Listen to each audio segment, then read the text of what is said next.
안녕하세요. 사랑합니다. 생활과 윤리 시간입니다.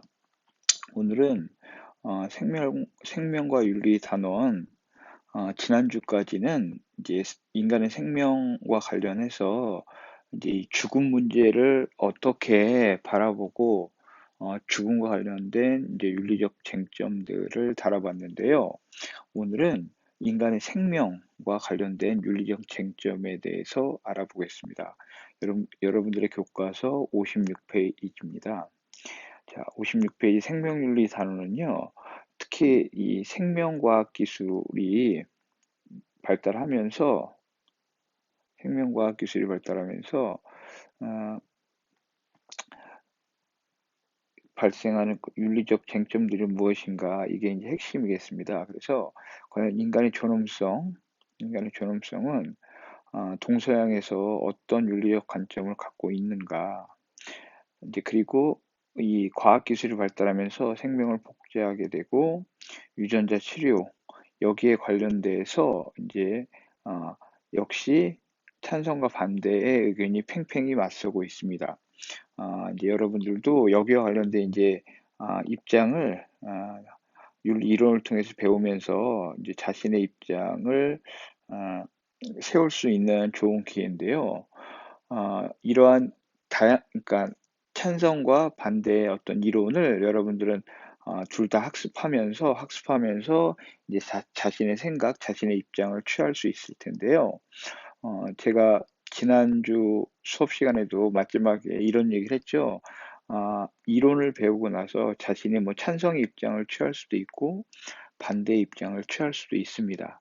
중요한 것은 내가 찬성의 입장을 취했으니 반대의 입장은 틀린 것이다.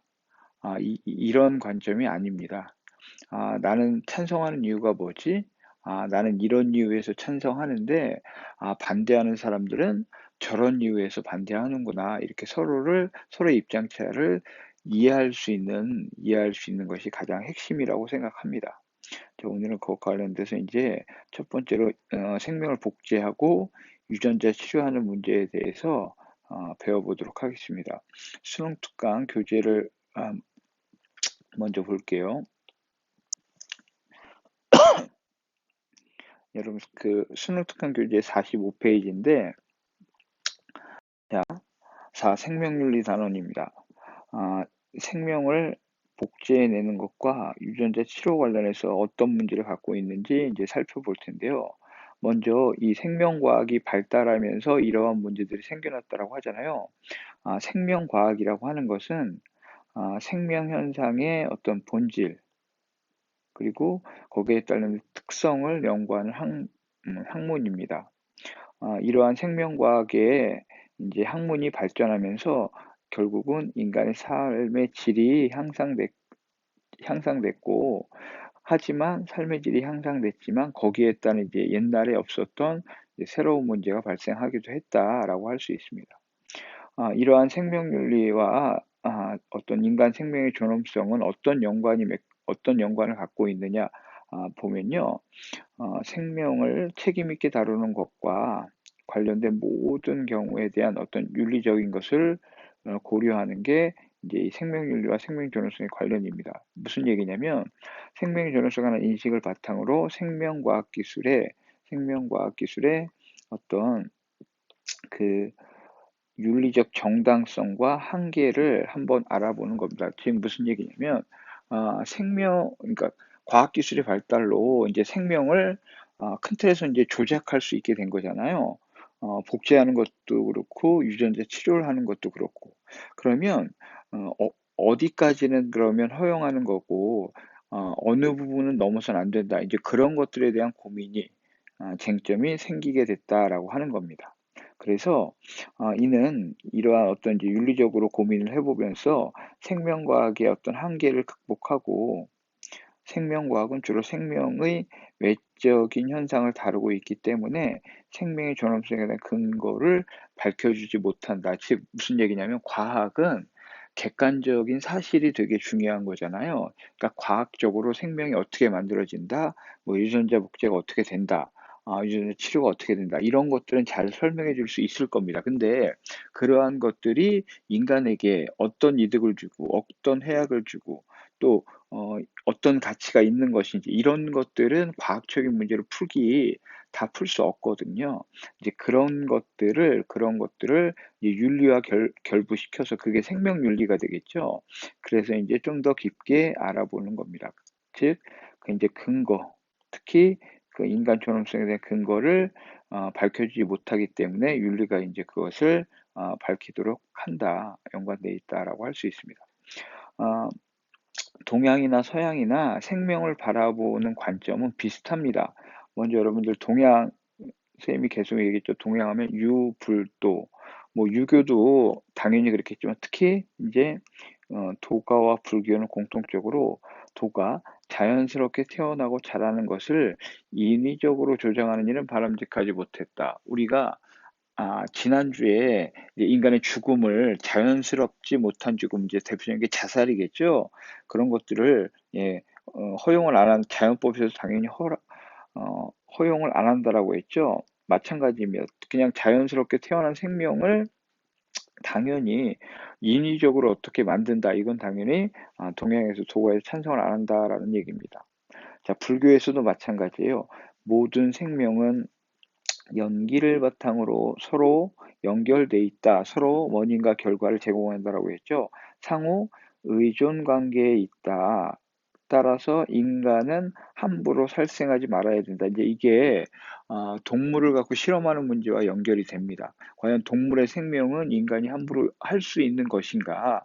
이제 불교에서는 당연히 우주 안에 존재하는 모든 것들은 불성을 가진 다 평등한 존재라고 했잖아요. 그렇기 때문에 당연히 할 수 없다라고 얘기를 하겠죠. 자, 서양도 비슷합니다. 특히 이제 그리스도교, 기독교, 신의 피조물인 신이 인간을 창조했다라고 여기고 있죠. 생명은 신이 부여한 거죠. 존엄하면서도 일정한 위계를 가진다. 뭐 아퀴나스와 슈바이처의 생명 사상으로 계승됐다. 그래서 생명을 역시 이제 소중히 여긴다라고 생각할 수 있습니다. 이제 오늘날 이런 게 과학과 이제 의료 분야에서 예. 자, 과학과 의료 분야에서 이렇게 이제 생명을 존엄히 여기는 거에 대해서 예. 아, 미안합니다. 제 차이가 계속 나오네요. 예. 음, 특히 이제 의료 분야에서 여러분 그 EBS 옆에 규제 보면 생명 의료 예. 생명 의료 윤리 원칙이라는 게 있습니다. 뭐냐면 이건 여러분들 이제 나중에 의과 계열이나 이제 간호사 관련된 일을 하게 되면 아마 다시 한번 배우게 될 거예요. 특히 이제 인간의 생명을 다루는 일, 즉 생명의료윤리학자인 비첨이라는 사람과 칠드레스라는 이 두 사람이 생명의료윤리를 할 때 이것만은 꼭 지켜야 한다라고 해서 어, 인간의 자율성을 존중해야 하는 자율성 존중의 원칙. 두 번째, 환자 또는 피험자에게 해를 줘서 안 된다는 악행 금지. 해악을 줘서는 안 된다. 악행 금지 또는 환자 또는 피험자의 이익을 도모해야 한다는 선행의 원칙. 이 세 가지만큼은 인간의 생명, 의료를 다룰 때 꼭 지켜야 된다. 즉, 그 다음에 의료 자원과 연구의 성과 공정하게 분배돼야 한다는 정의 원칙을 제시했다라고 해서 예, 원래는 이제 비첨 칠드러스 제시하는 생명 의료 윤리의 원칙이라고 해서 자율성의 존중, 악행 금지, 선행의 원칙, 정의의 원칙 이 네 가지를 주장했다라고 여러분 이제 참고로 나와 있습니다. 결국 이제 생명과학과 생명윤리의 올바른 관계는 결국 생명과학과 생명윤리는 인간의 생명의 존엄성을 실현하는 목적으로 하는 공통점이 분명히 있습니다.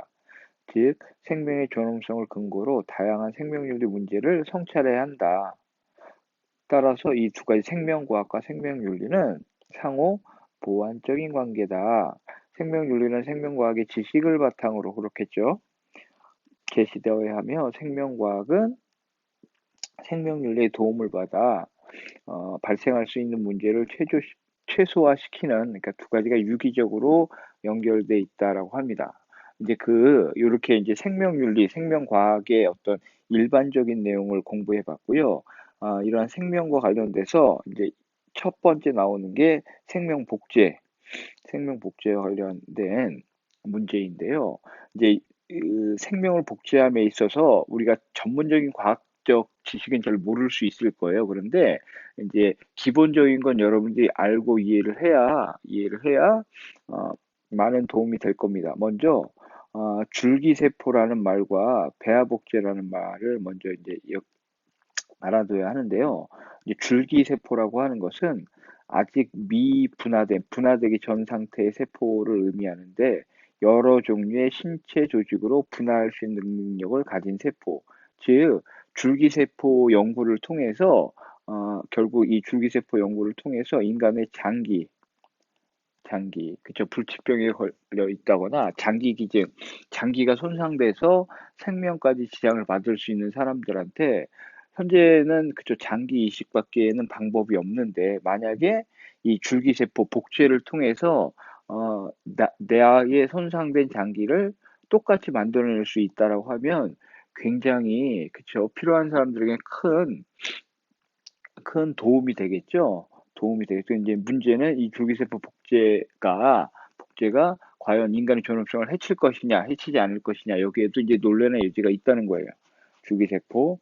이제 배아 복제는요, 체세포 핵 이식 기술을 활용하여 세포 복제 후 배아 단계까지만 발생돼. 무슨 얘기냐? 왜 배아 단계까지만 발생시키는 거냐면, 배아 단계가 지나가면 인간으로 이제 그쵸, 손발이 생기고 이러한 단계가 되기 때문에 배아 복제는 배아 단계까지만 이렇게 진행시키는 이것을 배아 복제라고 합니다. 그래서 이제 크게는 이 생명복제 관련돼서는 줄기세포와 배아 복제 이 두 가지가 핵심 주제라고 할 수 있습니다. 자, 그러면 알아보겠습니다. 자, 생명을 복제한다라고 하는 것은 동일한 유전 형질을 가진 생명체를 만들어내는 기술이라 똑같은. 여러분들 이제 우리나라에서 유명한 게 그런 거죠. 예, 복제양 돌리, 그죠? 지금은 이제 여러 나라에서 많은 연구를 통해서 이 동물 복제, 생명 복제를 많이 했는데 우리나라는 최초로 양을 갖고 서울대학교 수의대에서 똑같은 만들어냈었죠. 돌리라는 이름을 붙였는데 그래서 이제 동물 복제와 인간 복제로 나눌 수 있다. 생명을 복제한다라고 하는 것은. 자, 그런데 이 동물 복제, 인간 복제 당연히 찬성과 반대 의견이 쟁점이 된다라고 할 수 있습니다. 먼저 동물 복제. 자, 찬성하는 입장에서는요. 동물 복제를 통해 우수한 품종을 유지할 수 있다. 특히 이제 지구 전체로 봤을 때는 저 육식을 하는 나라들이 많이 있잖아요. 많이 있잖아요.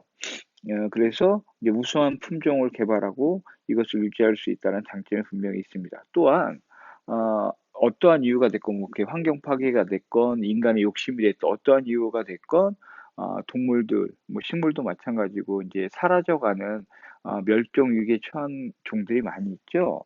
이제 그런 것들을 희귀동물들을 보존할 수 있고 복원할 수 있다는 장점 그런 의미에서 동물 복제는 필요하다라고 이제 주장을 하는 거예요. 근데 여전히 팽팽하게 반대 입장도 있습니다. 왜?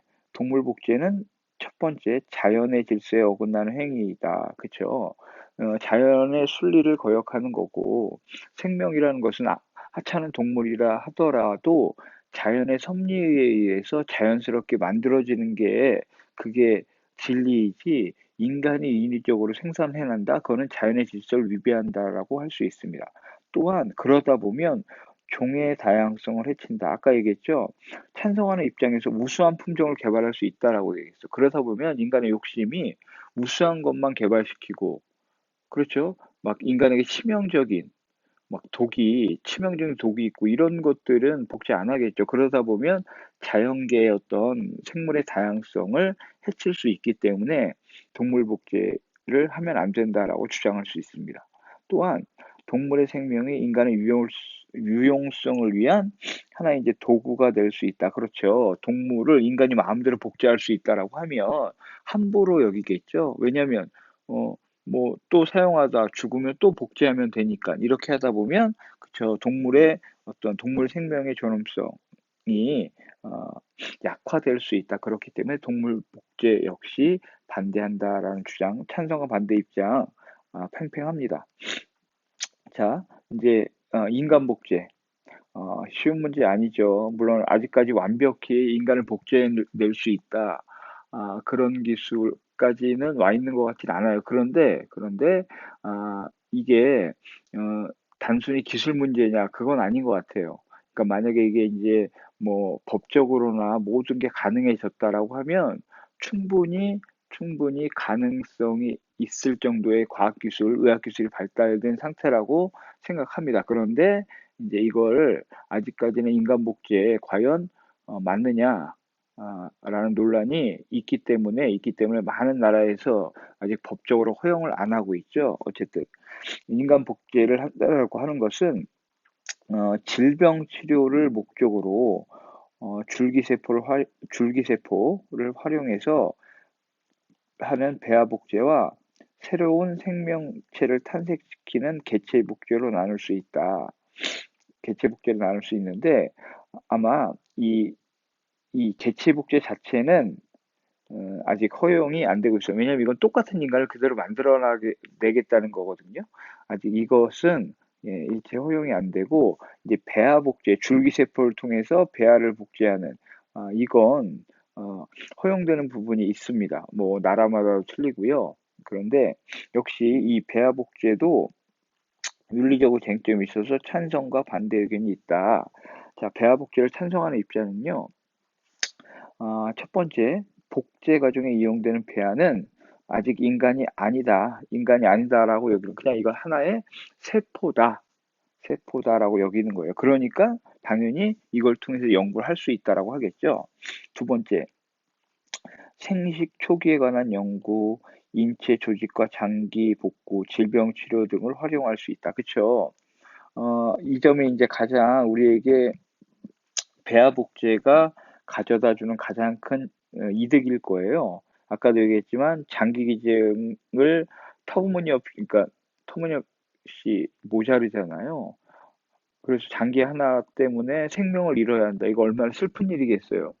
그래서 이런 장기를 복구하고 특히 불치병을 치료한다라고 하면 이 또한 인류에게 굉장히 큰 이득을 줄 것이라고 생각합니다. 이런 입장에서 보면 당연히 배아복지에 찬성할 수 있을 거예요. 그런데 이제 반대하는 사람들은 복제 배아는 인간의 지위를 지닌 생명임으로 보여야 된다. 그러니까 이 복제 배아 자체가 인간하고 똑같이 여겨야 한다. 그러면 이거 함부로 복제하면 안 되지라고 얘기하겠죠. 그 어떻게 보면 이제 시작점이 약간 다를 수 있죠. 그러니까 완전한 인간이 아니다라고 여기는 입장과 아니다, 이건 인간으로 될 수 있는 가능성을 갖고 있기 때문에 똑같이 봐야 된다. 이런 출발점의 차이가 난다라는 거예요. 그래서 반대하는 사람들은 배아 복제를 위한 난자 확보 과정에서 여성의 건강권과 인권을 훼손할 수 있다. 특히 이제 우리나라 같은 경우에도 예전에 이게 가장 큰 문제가 됐었습니다. 어, 그 서울대학교 수의과가 지금도 계속 연구를 하고 있는데, 요 복제형 돌리를 만들어내면서, 이 배아 복제 기술이 세계 최고라고 막 극찬을 했었어요. 그런데 여러분들 이 인간 배아 복제를 하려면 필연적으로, 필연적으로, 예, 난자가 필요합니다. 난자. 그런데, 어, 이런 문제가 있었어요. 그때 이제, 어, 여자는 태어날 때 평생 그 만들어낼 난자의 양이 정해져 있대요. 정해져 있대요. 그런데 그러면 예를 들어 난자를 제공받아야 배아 복제를 할 수 있는데 난자를 제공받으려면 그 사람한테 이 연구에 쓸 테니 난자를 제공해 주십시오 하면 이런 선생님이 아까 얘기했던 그런데 평생 당신이 생산해낼 난자는 정해져 있습니다. 그래서 이 난제를 저희에게 제공해 줬을 때 나중에 어떤 문제가 일어날 수도 있습니다. 이런 것들을 아주 상세히 알리고 했어야 되는데 이제 그런 과정이 생략됐다라는 겁니다. 생략됐다라고 하는 그런 굉장히 큰 문제가 있죠. 그렇기 때문에 이 난자를 확보하는 과정에서 여성의 건강과 인권을 훼손할 수 있다. 그렇기 때문에 배아 복제 함부로 할 게 아니다라고 반대 의견이 있습니다. 역시 이도 팽팽하게 맞서고 있는 거예요. 자, 개체 복제. 개체 복제는 불임 부부가 유전적 연관이 있는 자녀를 가질 수 있다. 개체 복제를 하면 복제 인간도 서로 다른 선택과 경험, 환경에서 독자적인 삶을 살아갈 것이기 때문에 똑같은 인간으로 볼 수 없다. 그러니까 개체 복제는 인간 유전자를 그대로 복제하는 거기 때문에 똑같은 인간이 될 수 있을 것 같은데, 근데 어, 그 자라오는 환경이 달라지기 때문에 다른 인간이다라고 얘기하는 이러한 관점을 갖고 있는 사람은 개체 복제도 허용해야 된다라고 얘기하는데요. 자, 반대 입장 보세요. 인간의 존엄성이 훼손될 수 있다. 개체 복제를 하면. 복제를 원하는 사람의 의도에 따라 복제 인간을 도구로 이용할 수 있기 때문에. 그렇죠. 왜? 어, 연구하다가 뭐 자칫 실수할 수도 있잖아요. 그럼 또 복제해버리지 뭐. 라고 생각하는 순간에 인간의 존엄성은 정말 어디까지 떨어질지 모르는 거예요. 두 번째, 자연스러운 출산 과정에 위배된다. 한 사람의 태세포로부터 인간이 복제된다면 인간의 상호 의존성이 파괴될 수 있다. 무슨 얘기냐면 우리는 여태까지 어, 부부가 결혼을 해서 엄마 뱃속에서 10달 동안 어, 아이를 산모가 데리고 있다 이렇게 세상 밖으로 나오는 게 일반적인 과정이잖아요. 근데 이제 그러한 과정이 생략될 수도 있다라고 하는 거예요. 개체 복제를 하면. 그러다 보면 어떤 이제 상호 의존성이 어, 약화될 수 있겠죠, 당연히. 세 번째, 인간의 고유성을 위협할 수 있다. 복제된 인간은 체세포를 제공한 사람과 유전 형질이 같으므로 자신의 고유성을 갖기 어렵다. 왜냐하면 그 유전자를 제공해 준 사람과 예를 들어 유전 형질이 같다. 그러면 세상에 나와 똑같은 사람이 또 있는 거잖아요. 어떤 세상에 나라는 존재는 하나뿐인데라고 우리는 지금 여기고 있는데 고유성이 떨어질 수 있겠죠. 그 다음에 이제 가족 관계가 혼란해질 수 있다. 체세포와 난자를 제공한 사람과 복제 인간이 부모, 자녀 관계인지 형제 자매 관계인지 불분명하다. 그래서 현재 우리가 경험했고 우리가 가족이라고 이렇게 이해하고 있는 부분이 많이 흐트러질 수 있겠죠. 그래서 여러분 보면 이 반대의 어떤 논리 의견이 훨씬 더 많죠. 찬성보다. 자, 어쨌든 개체 복제는 지금 허용이 안 되고 있습니다. 허용이 안 되고 있어요. 자, 그러면서 이 인간 복제에는 이 배아가 이렇게 중요한 의미를 갖는데 이 배아는 도덕적 지위가 있다. 그러니까 인간으로 봐야 한다라고 주장하는 그 논리가 한 네 가지 정도로 있어요. 비슷한 얘기인데 첫 번째, 배아를 인간종의 한 구성으로 볼 수 있다. 그러니까 그 배아가 인간이 되는 그 종, 그, 이 배아가 동물이 되는 게 아니죠. 기린이나 사자가 되는 게 아니잖아요. 인간 배아기 때문에 인간이 되는 거기 때문에 인간종으로 될 수 있는 어떤 유일한 게 배아기 때문에 그만큼 이것도 인간으로 보고, 도덕적 지위를 인정해야 된다라고 보는 관점입니다. 자, 동일성 논거는요, 결국 배아가 성장해서 존재할 생명체는 같다. 그 배아 자체가 결국 세상에 태어난 생명체와 같다라고 봐야겠죠. 잠재성 논고, 배아는 인간을 선생의 잠재성을 갖고 있고 연소성, 인간의 발달 과정은 끊임없이 연속돼서 어디서 끊어지는 게 아니다. 그래서 이러한 네 가지 논리로 배아 자체의 도덕적 지위를 부여해야 된다. 그러니까 배아를 도덕적 지위로 인정한다라고 하면 개체복제 같은 거는 당연히 반대를 하겠죠. 네. 여기도 지금 복제형 돌리 얘기가 나와 있는데 우리나라 최초 포유동물 복제. 아, 지금 헷갈렸습니다. 복제형 돌리는 우리나라가 아니었고요. 예, 우리나라에서는 그때 예, 그 서울대학교에서는 개를 했던 것 같습니다. 예. 자, 이제 인간 복제 뭐 음, 그 배아복제, 그래서 배아복제에 대한 연구는 계속 하고 있는 걸로 알고 있습니다. 배아복제. 그런데 이제 개체복제는 법적으로 허용이 안 되고 있다라고 하는 거 다시 한번 말씀드리고, 자, 이제 유전자 치료와 관련된 문제에 대해서 알아보겠습니다. 유전자 치료는 결국 질병을 치료하기 위해서 체세포 또는 생식세포 안에 정상 유전자를 넣어 유전자의 기능을 바로잡거나 이상 유전자 자체를 바꾸는 치료법입니다. 그러니까 우리 보통 생명의 탄생 과정은 자연스러운 정자와 난자가 만나서 그게 10달 동안에 자라오면서 나오는 거잖아요. 그런데 어, 이제 의학이 발달하면서 이렇게 하나의 생명으로 자랄 유전자에 치명적인 어떤 질병이랄지, 어, 장애, 이런 게 이제 발견됐다라고 하면, 과연 이러한 걸 어떻게 해야 될 것인가. 이제 그거를 예를 들어, 사전에 치료를 할 수 있다라고 하면, 역시 또한 획기적이겠죠. 그래서 이제 유전자 치료는 그러한 걸로 나온 치명적인 질병을 치료하거나 하기 위해서 치료 대상에 따라 체세포 유전자 치료와 생식세포 유전자 치료로 나눌 수 있어요. 체세포, 생식세포. 자, 체세포 유전자 치료는요, 유전자 운반체인 바이러스를 이용해 유전 물질을 환자의 체세포, 그러니까 체세포를 갖고 하는 거예요. 삽입해서 질병을 치료하는 방법. 이것은 체세포 유전자 치료는요, 치료를 위해 주입된 유전자는 주로 환자 개인에게만 영향을 끼치므로 환자의 질병 치료를 위해 제한적으로 허용하고 있습니다. 단, 생명의료윤리 원칙에 의해 과학적, 의학적, 윤리적 검토가 지속적으로 필요합니다.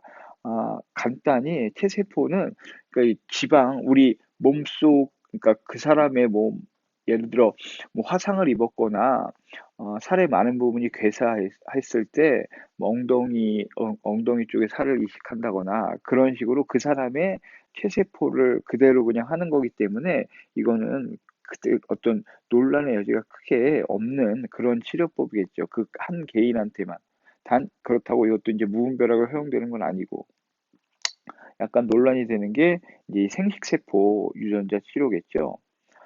수정란이나 발생 초기의 배아에 유전 물질을 삽입하여 어, 인공적으로 하는 거, 인위적으로 하는 거죠. 생식세포에 영향을 주어 변형된 유전자 정보가 후세대에 직접적으로 영향을 미칠 수 있다. 그래서 이것은 윤리적으로 논란 소지가 있다. 무슨 얘기냐? 이거는 인간을 어떻게 보면 인위적으로 만든다라는 의미가 될 수도 있죠. 그러면 이제 어떤 문제가 생기냐면 우성, 인자, 어, 이런 문제가 발생될 수 있겠죠. 무슨 얘기냐? 어, 이, 불임 부부가 애가 갖고 싶은데 이제 그 애를 이렇게 그냥 만드는 과정에서 뭐 머리 좋은 애, 키 큰 애, 잘생긴 애 그런 유전자만 조합해서 만들 수 있다라고 생각해 보세요. 그쵸. 그러면 정말 만들어진 인간, 우리가 공장에서 어떤 소비자들이 원하는 차를 찍어내듯이 그런 인간을 만들어낸다. 이거는 윤리적으로 굉장히 큰 논란이 있겠죠. 생식세포 유전자 치료는 그러한 문제가 발생될 수 있다라는 거예요. 그래서 찬성의 입장과 반대의 입장이 팽팽히 역시 예, 맞서고 있습니다. 아, 생식세포 유전자 치료를 찬성하는 사람들은요, 병의 유전자를 막아 다음 세대의 병을 예방할 수 있다. 그쵸? 특히 이제, 아직 뭐, 정복을 못했잖아요, 인간은 암을. 암세포 같은 걸 미리 다 찾아내서 없앨 수 있다라고 하면 굉장히 획기적이겠죠? 그러니까 당연히 그러면 찬성하겠죠. 그 다음에 유전병을 퇴치할 수 있다. 그죠? 어떤 그 부모로부터 물려받은 유전자를 통해서 그 가족력이라고 하죠. 치명적으로 어떤 병이 유전될 수 있잖아요. 그런 것들을 사전에 유전적 조작을 통해서 막을 수 있다. 얼마나 좋겠습니까? 당연히 찬성하겠죠. 세 번째, 유전 질환을 물려주지 않으려는 부모의 어떤 자율적인 선택을 존중하는 것이다. 그렇죠. 이제 부모가 자기 자식에게 뭐 이게 의도적으로 나쁘게 하겠다는 게 아니라 자식을 위해서 좋게 만들어주겠다라고 하면, 그렇죠. 여기에 무조건 반대하기 쉽지 않겠죠. 그리고 네 번째로 새로운 치료법 개발을 통해 경제적 효용 가치를 창출해낼 수 있다. 그렇죠. 이제 사람의 생명, 세상에 태어나서 살아가는데 많은 비용이 소요되잖아요. 그런데 몸이 아파. 그러면 뭐 치료해야 되는데 또 많이 돈이 들겠죠. 그런 것들을 미리 유전자 조작을 통해서 예방할 수 있다라고 하면 이건 경제적으로 굉장히 큰 효과도 있겠죠. 이런 입장에서 보면 생식세포 유전자 치료를 찬성한다라고 하는 거예요. 반면에 반대하는 사람들은요. 미래 세대의 동의 여부가 불확실하다. 그렇죠. 아무리 부모라 한들 자식이 대답, 자식의 대답을 들을 수는 없잖아요.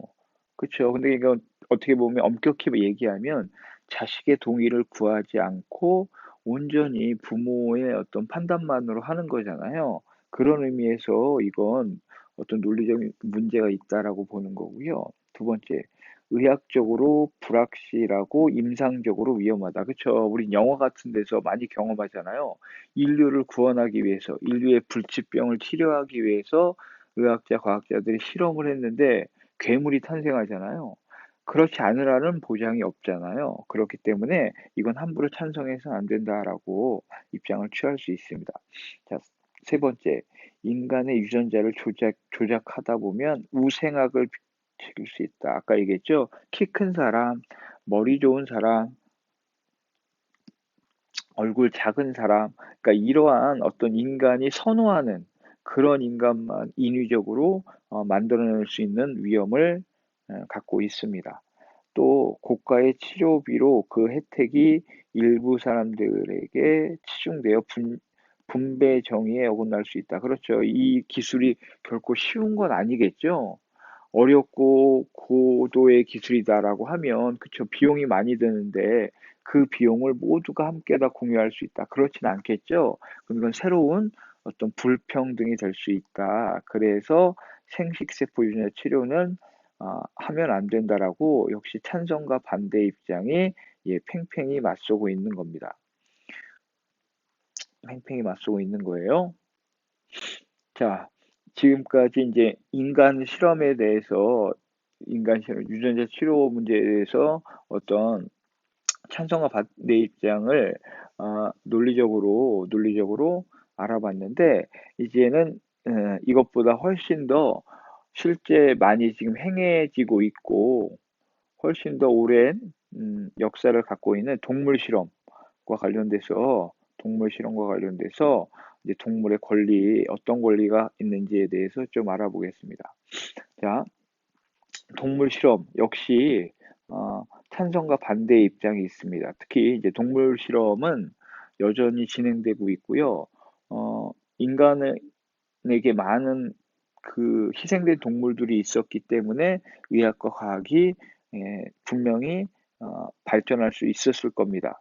특히 의학, 생명과학 연구에서 살아있는 동물 대상으로 하는 실험인데 특히 신약 개발, 화장품, 세제, 안전성 이런 것들을 하기 위해서 다양한 종의 동물들이 실험에 쓰여지고 있다. 뭐 여러분도 알겠지만 흔히 뭐 쥐나 아, 토끼나 원숭이 그거 말고도 여러 동물들이 시험에 쓰이고 있을 거예요. 근데 이제 동물 실험 찬성과 반대 입장 있어요. 특히 이제 과거에 비해서 시간이 갈수록 이 동물 실험을 자제해야 된다라는 어떤 이 반대 입장이 계속 늘어나고 있는 것 같아요. 먼저 동물 실험을 찬성하는 사람들은요, 인간과 동물의 지위는 차이가 있다. 이것은 곧 인간이 더 소중하고 동물은 덜 소중하다라는 어떤 차이를 말하겠죠. 그래서 인간은 동물을 이용할 수 있다. 그렇기 때문에 동물 실험을 할 수 있다라고 생각하는 사람 분명히 있겠죠. 두 번째, 인간과 동물은 생물학적으로 유사해서 동물 실험의 결과를 인간에게 적용시킬 수 있다. 특히 이제 그 독성이 있는지 없는지 실험할 때는 인간의 갖고 실험을 함부로 할 수 없겠죠. 이제 그럴 때는 어쩔 수 없이 동물 실험을 할 수밖에 없지 않느냐. 동물 실험으로 인간의 생명과 건강을 보호할 중요한 이익을 얻을 수 있다. 그쵸? 연결되는 거죠. 또한 확실하고 믿을 만한 동물 실험에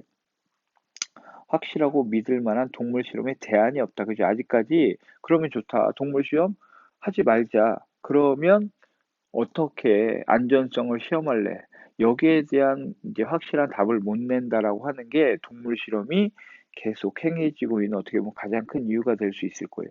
이러한 이유 때문에 동물 실험을 할 수밖에 없다, 해야 한다라고 주장하는 사람들이 있다는 거예요.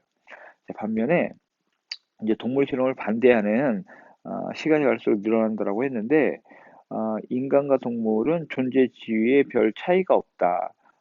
반대 입장을 취하는 가장 근원적인 이유는 왜 동물이 인간보다 지위가 낮냐? 동물도 똑같이 그들의 권리가 있다라고 하는 겁니다. 권리가. 그래서 동물 실험을 함부로 해서는 안 돼. 특히 우리가 동물 실험을 할 때 동물에게 한 번도 동의를 구한 적이 없겠죠. 그렇죠? 이제 그렇기 때문에 하면 안 된다라고 하는 겁니다. 두 번째, 인간과 동물은 생물학적으로 유사하지만 동물 실험의 결과를 인간에게 바로 적용할 수 없다. 그쵸? 인간과 동물이 유전학적으로 완전히 일치하는 건 아니잖아요. 비슷한 면이 많긴 하지만 그렇기 때문에 동물 실험 결과를 100%다 인간에게 적용한다라고 하는 것도 문제가 있다는 거예요. 그럴 바에는 동물 실험을 그래서 하면 안 된다라고 주장을 할 수 있습니다. 세 번째, 동물 실험 위에 다른 가능한 연구의 기회를 막아서 의학적 발전이 늦어졌다. 무슨 얘기냐면, 그래, 대안이 없다라고 하는데, 여지까지 그래서 그냥 손쉽게 대안을 발전시키지 않고 그냥 동물 실험을 해왔다. 이제는 과학과 의학이 더 발달했으니까 그 대안을 인간들이 결국 찾아내야 한다. 왜 자꾸 손쉬운 대안이 없다라고만 하고 동물을 갖고 실험하느냐. 그 대안을 보다 적극적으로 찾아야 한다라고 얘기하는 거예요. 이것도 이제 일리가 있죠. 그만큼 이제 동물의 권리를 인정해주자라는 의미예요.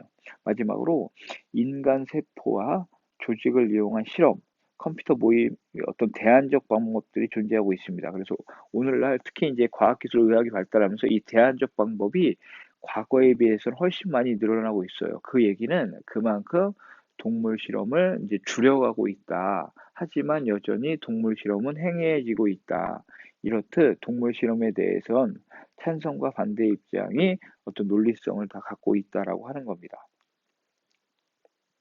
특히 이제 나중에 환경윤리 배울 때 우리가 또 한 번 다룰 때 있지만 싱어라는 사람은 동물을 해방시켜야 된다. 동물 해방론에서 핵심이 그거예요. 고통. 당연히 실험에 쓰이는 동물도 엄청난 고통을 느끼겠죠. 세상에 존재하는 것들 중에 고통을 즐기는 존재는 아무것도 없다. 만약 어떤 존재가 고통을 느낀다면 그와 같은 고통을 고려하지 않으려는 것은 도덕적으로 정당화될 수 없다. 실험에 참가하는 동물들이 엄청난 고통을 느끼니 동물 실험을 해서는 안 된다는 입장이겠죠. 평등의 원리는 그러니까 동물이나 인간이나 고통을 느끼지 않을 평등이 똑같다. 그 존재가 어떤 특성을 갖건 그게 동물이건 인간이건 그 존재의 고통을 다른 존재의 동일한 고통과 동등하게 취급하는 것을 요구한다. 그러니까 동물의 고통이나 인간의 고통이나 다 아픈 거다. 인간의 고통만 소중하고 동물의 고통을 무시해도 된다? 그렇게 바라봐서는 안 된다. 싱어의 주장이에요. 따라서 쾌고 감수 능력, 쾌락과 고통을 느낄 수 있는 쾌고 감수 능력 그겁니다. 쾌락과 고통을 느낄 수 있는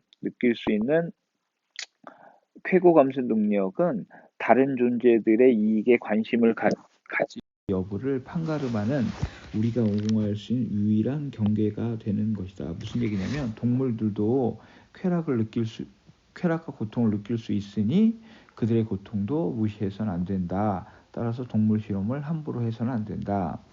자, 이건 이 당연히 불교에서는 우주 존재에 있는 모든 것들은 불성을 가진 존재이기 때문에 평등하다라고 봤죠. 그렇기 때문에 동물이나 인간이나 똑같이 소중한 존재입니다. 그래서 모든 생명체는 예외 없이 적용돼야 된다. 당연히. 그래서 동물에 대해서도 적용되는 것이다. 그러니까 동물 실험 함부로 해서는 안 된다라고 하겠죠. 자, 이러한 것들이 이제 결국은 이 동물의 권리를 동물에게도 권리가 있다. 라고 해서 동물의 권리론까지도 이어나가게 되는 겁니다. 특히 이 동물의 권리를 바라보는 입장이 과거에는 이렇게 동물의 권리를 인정하지 않는 입장이 있는데 있는데 최근에는 이제 동물의 권리를 인정하는 입장으로 발전해 오고 있습니다. 이 동물의 권리로는 다음 시간에 하겠습니다. 여러분들 오늘도 수업 듣느라 고생이 많았습니다. 오늘 여기까지